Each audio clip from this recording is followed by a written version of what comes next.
উত্তরাঞ্চলে মাঠে এখন শীতের আগাম সবজির সমারোহ। মাঠে বাজারে ভালো দাম উঠলেও কাল হয়ে দাঁড়িয়েছে অসময়ের বৃষ্টি। কৃষি কর্মকর্তারা বলছেন, বিরূপ আবহাওয়া মোকাবেলা করতে না পারলে ক্ষতির মুখে পড়বে কৃষক।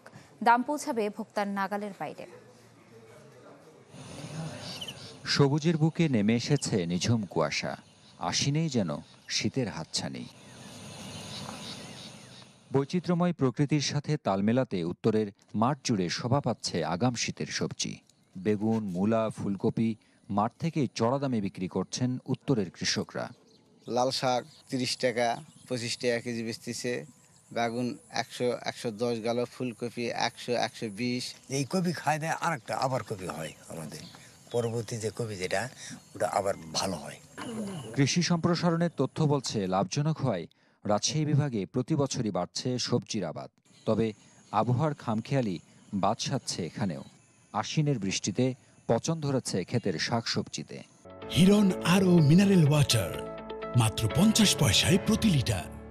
এবার বর্ষা বেশি জন্য সব খাত হয়ে যাচ্ছে, কপি পর্যন্ত বানতে পারছে না, কপি হয় না, নষ্ট হয়ে যাচ্ছে, ফুল নষ্ট হয়ে যাচ্ছে, করতে পারতেছে না। এগুলো হাল তাল বয়ে আবার শুলি টুলি কাটবে, সেটাও কাটা পারতেছে না। অন্য বছরের তুলনায় এই বছর বেশি এই বর্ষার কারণে এই সমস্ত ক্ষয়ক্ষতি আমাদের এই দিক দেখা দিয়েছে।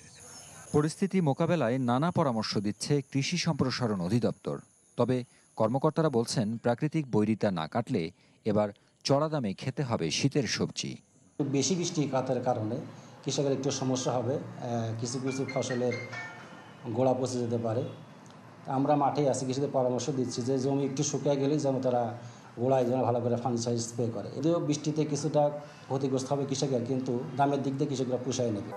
দেশের সবজি চাহিদার সিংহভাগই পূরণ করে রাজশাহী অঞ্চল।